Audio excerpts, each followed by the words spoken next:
Lakers abante na sa championship game. Pero bago yan, i-congrats muna natin si D'Angelo Russell dahil na-move na itong Laker guard sa 15th place bilang all-time Lakers 3-pointers made. Abante na nga po ang LA Lakers sa championship game ng in-season tournament matapos nilang pabagsakin ang New Orleans Pelicans. Pinangunahan ni LeBron ang opensa ng LA Lakers kung saan pumukol pa itong si Lolo Bron ng 3 sunod na tres sa second quarter. Wala rin takot na itong tinanggap ang 3 charge sa first half kung saan napatawan ng offensive foul ang kabilang team. Nagtapos ang first half na may lamang na 13 points ang Lakers, 67-54 ang talaan. Pagpasok ng third quarter, bigla na lang nagbago ang ihip ng hangin. Nanlamig ang Pelicans third quarter at kabaligtaran naman ang pinakita ng Lakers dahil nagrun sila ng 23-6 with over 5 minutes pa sa game clock.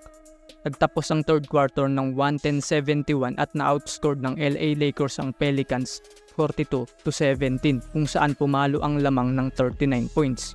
Sumuko na ang Nola dahil sa laki ng kalamangan ng Lakers kaya ang pinalaro na lamang nila ay ang mga bench player nila. Nagtapos ang game sa score na 133-89.